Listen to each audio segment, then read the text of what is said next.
민수기 16장에는 고라, 다단, 아비람이라는 인물이 모세와 아론을 반역하는, 대적하는 그런 내용이 나옵니다. 이들을 따랐던 250명의 사람들과 함께 모세와 아론의 권위에 도전하는 시간이 있었는데요. 민수기 16장 3절 말씀을 우리 한번 같이 읽어보도록 하겠습니다. 새번역 성경입니다. 시작.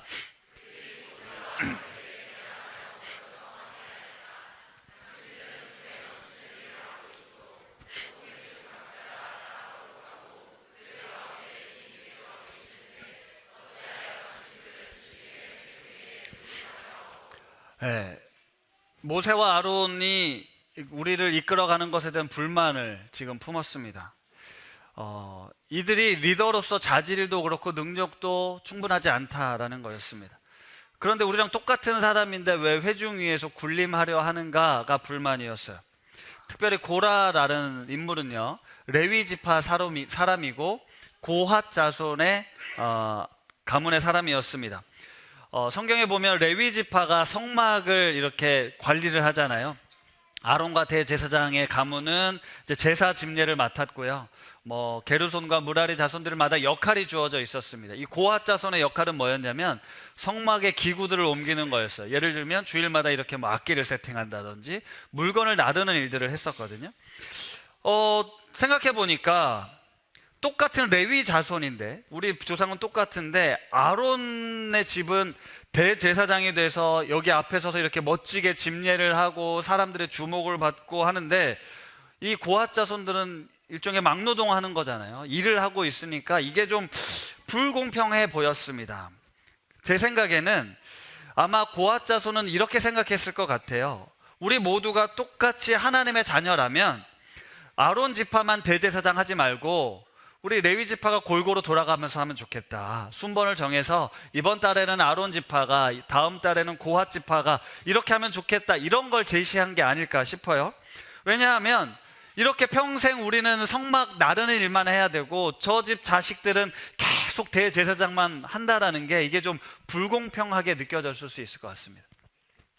그리고 다단과 아비람이라는 인물은 르우벤 지파의 자손이었어요. 야곱의 12아들 중에 르우벤이 장자였습니다. 당시 문화권에선 장자가 최고였어요. 맏아들이 최일이었거든요.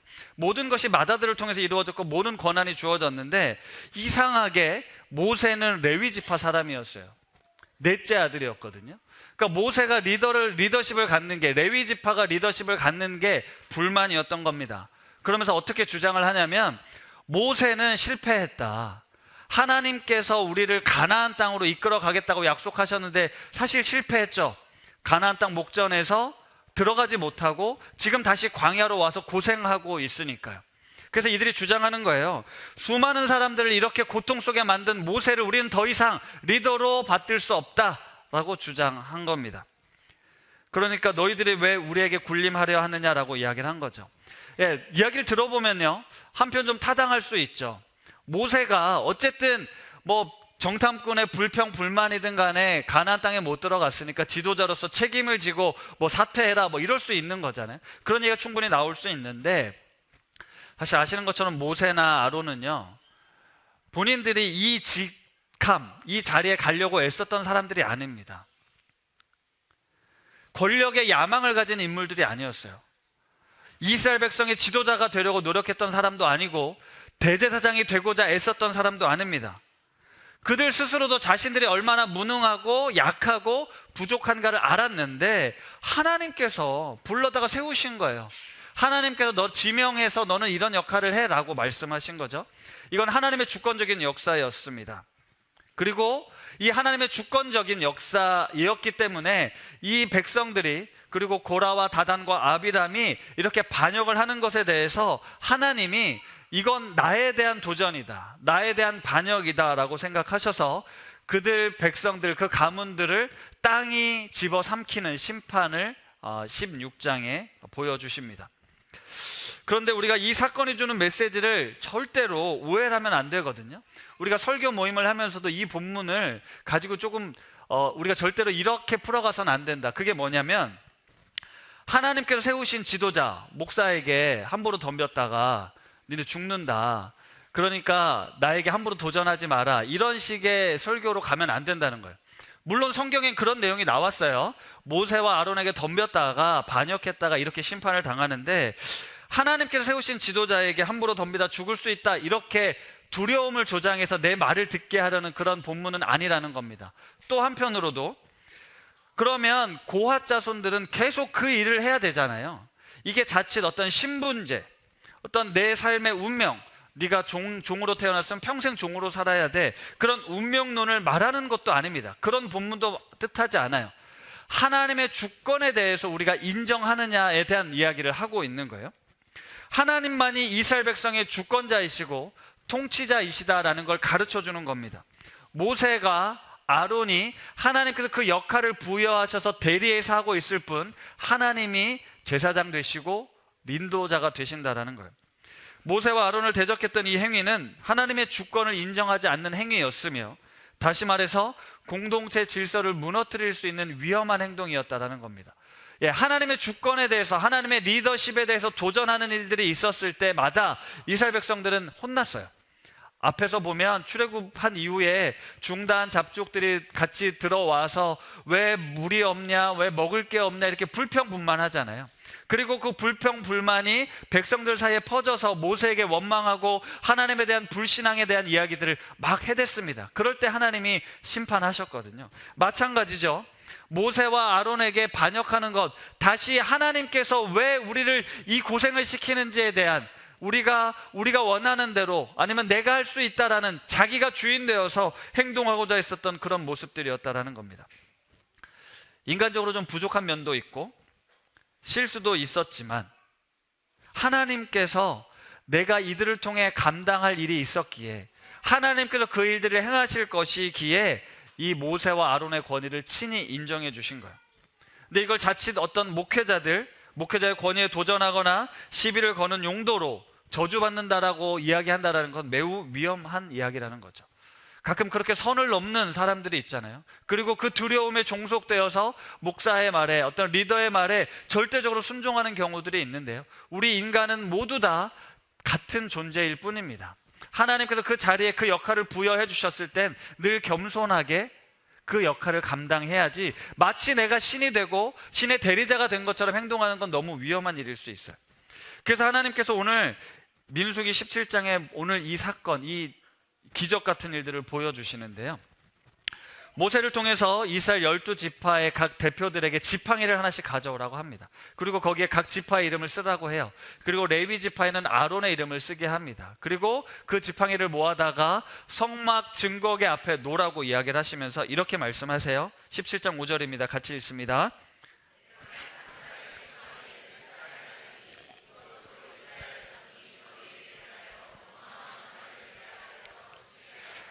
내가 택한 자의 지팡이에 싹이 나서 이스라엘 자손이 너희에 대해 원망하는 일을 그치게 하겠다. 하나님이 나서서, 하나님께서 이스라엘 백성들의 원망, 지금 인간적인 어떤 부족함이나 그 리더십에 대한 불복종에 대해서 하나님이 친히 역사하셔서 이스라엘 백성들로 하여금 원망하지 않게, 그리고 그 원망을 통해 그들이 다시는 심판당하지 않게 하시겠다라고 하신 거예요. 그리고 진짜로 다음 날이 되었는데 증거계 앞에 있었던 이 지팡이에서, 특히 아론의 지팡이에서 우미 돋고 순이 나고 꽃이 피어서 살구 열매가 열리는 기적 같은 일이 벌어졌습니다.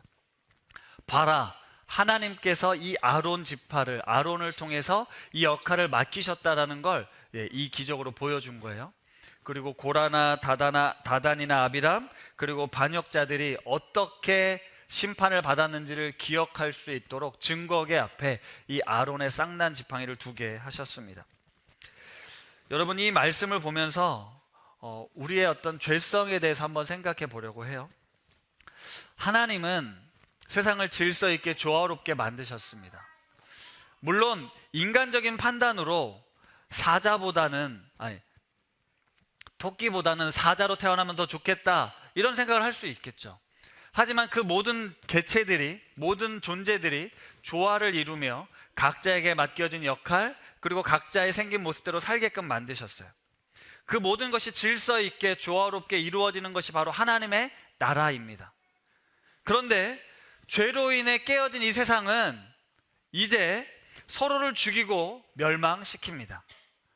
내가 너보다 강하다, 생존을 위해서 치열한 싸움이 시작이 됐어요. 그리고 어디를 가든 강자와 약자로, 승자와 패자로 나누고 결국 이 세상이 힘 있는 자와 아닌 자로 계급 구조화되어 버렸습니다. 그리고 성공이란 더 높은 계급으로 올라가는 것이라고 생각을 하고, 우리는 여기에 모여서도 우리 모두가 동등한 하나님의 사랑받는 존재라고 우리는 인정하지만, 그 다음엔 네가 얼마나 돈이 많은지, 얼마나 사회에서 높은 자리에 있는지를 가지고 비교하기 시작한다라는 겁니다. 외모도 마찬가지입니다. 여러 가지로 우리는 비교해서 우열을 매기기 시작하죠. 우리나라의 오랜 역사에, 우리나라 역사가 아니죠, 인류의 오랜 역사에 보면 이 신분 제도가 매우 뿌리 깊게 자리 잡혀 있잖아요. 예전에 산업공상이라고 해서 귀한 직업이 있고 천한 직업이 있고, 양반이 있고 상민이 있고 천민이 있고, 이런 것들을 그냥 당연하게 여기던 시대가 죄로 말미암아 깨어진 우리의 모습 아니겠습니까? 이 고앗 자손이 이런 인식이 있었던 거예요. 제사장 직분은 높고 성막 기구를 나르는 일은 천한 일이다 라고 생각을 했던 겁니다. 모세는 우리의 왕인데 우리는 모세를 도와줘야 하는 그냥 평민들이다, 백성들이다, 이건 차이가 있다라고 생각했다라는 거죠.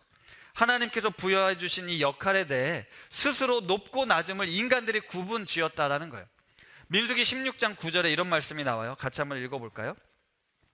이스라엘의 하나님이 이스라엘 회중에서 너희를 구별하여 자기에게 가까이 하게 하사 여호와의 성막에서 봉사하게 하시며 회중 앞에 서서 그들을 대신하여 섬기게 하심이 너희에게 작은 일이겠느냐.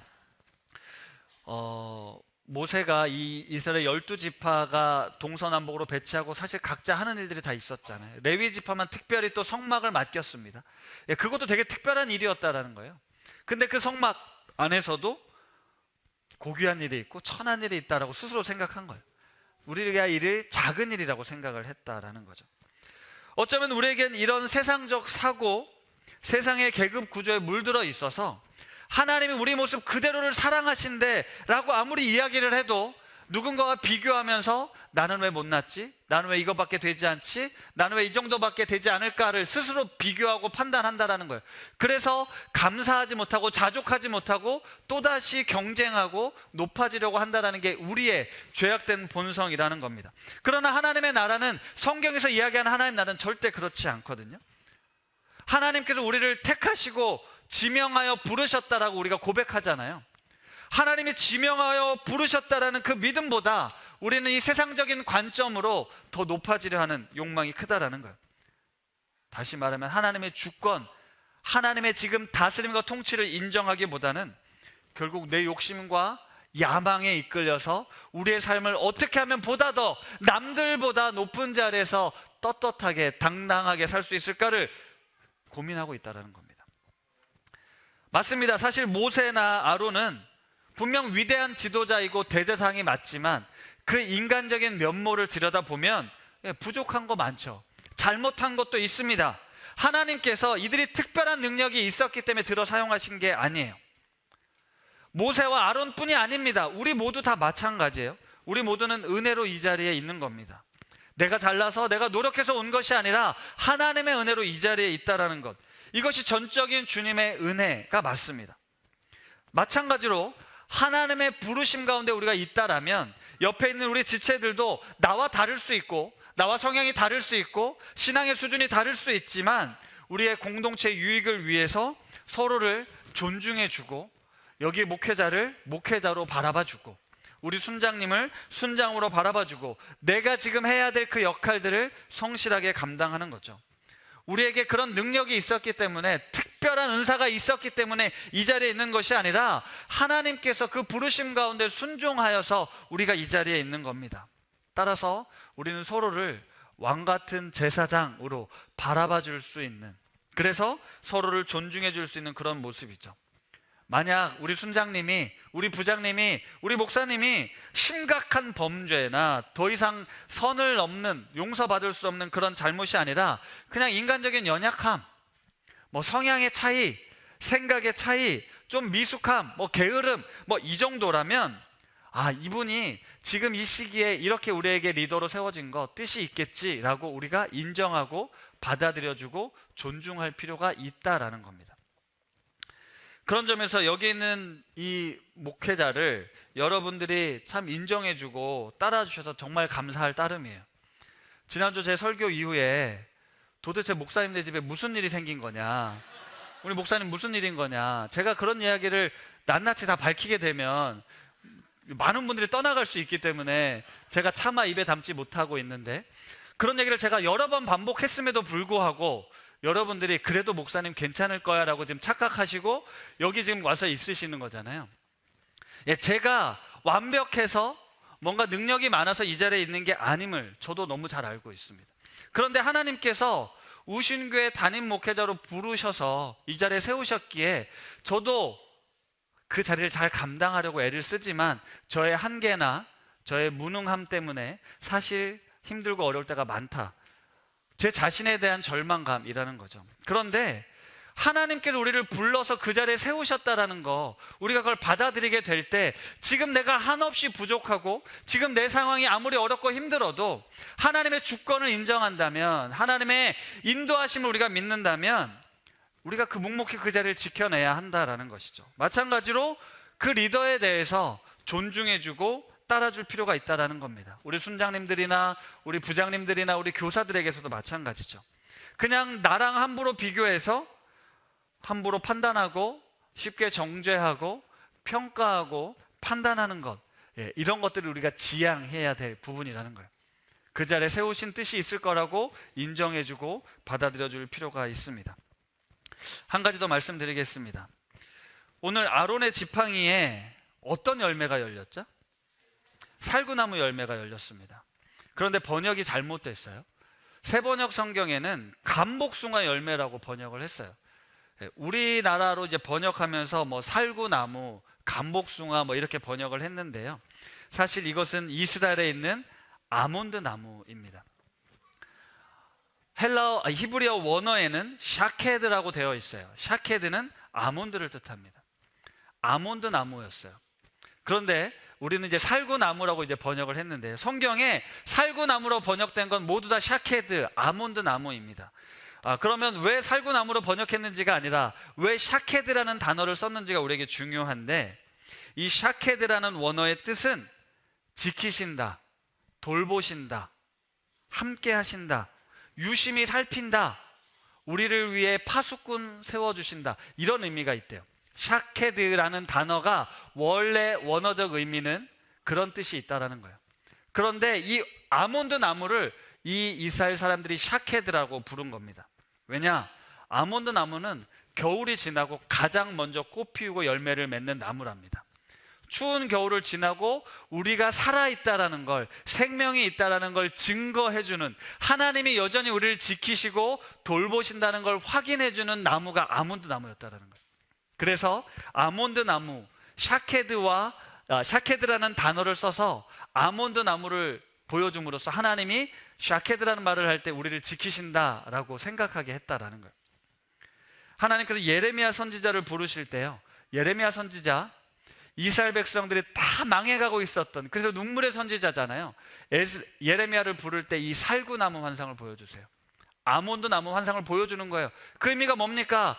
지금 너희가 봤을 때 이 세상은 곧 멸망하게 되고 하나님을 떠나서 절망적인 상황인데 내가 너희들을 포기하지 않는다, 내가 너희를 지킨다라는 의미였다라는 겁니다. 우리에게 죽음과 같은 상황 속에서 희망을 주시는 분이 바로 하나님이시라는 거예요. 그리고 성막에 등잔대를 만드는데요, 등잔대가 꽃 모양으로 만드는데 아몬드 나무 꽃을 형상화해서 만들게 되어 있습니다. 늘 우리를 지키시고 돌보신다는 의미였다라는 거예요. 자, 오늘 이 아론의 쌍난 지팡이 사건은 하나님께서 아론을 택하셨다, 그걸 증명하기 위한 것이라기보다는 내가 너희를 지키고 돌볼 테니 걱정하지 마라, 이런 메시지라는 거예요. 무슨 말이냐면 이스라엘 백성들이 원망하고 불평하는 거, 그럴 수 있다라는 거예요. 너희들이 보기에 하나님이 믿어지지 않고 하나님의 능력이 없는 것처럼 느껴질 수도 있겠구나. 분명 가나안 땅으로 들여보내겠다고 약속하셨고 애굽에서 우리를 건지셨다면 가나안 땅의 그 족속들 물리치는 거 아무것도 아닐 텐데 하나님께서 우리가 불평 좀 했다고 다시 광야로 돌려보내시잖아요. 그들이 뭐라고 합니까? 이방 사람들이 뭐라고 할까 두렵습니까? 하나님이 힘이 없어서, 능력이 없어서 너희들 다시 광야에 죽이는 거 아니냐, 이렇게 욕하지 않겠습니까? 그 말 일리 있다라는 거예요. 그런데 하나님은 내가 이 죽은 지팡이, 메마른 지팡이에서 생명을 움돋게 하고 열매를 맺게 하는 것 보여주시면서, 니들이 봤을 때 모세와 아론이 좀 못나 보이고 미흡한 게 있어도 내가 할 거다, 내가 지킬 거다, 내가 인도할 거다, 이 말씀을 들려주는 거예요. 내 삶에 전혀 관심을 가지지 않고 하나님께서 무능하시고 무관심한 것처럼 느껴지는 그 순간, 그게 바로 메마른 지팡이와 같은 상태 아닙니까? 그때 하나님께서 거기에 새 생명을 불어 넣으신다라는 걸 말씀하시는 거예요. 솔직히 우리 삶을 돌아보십시오.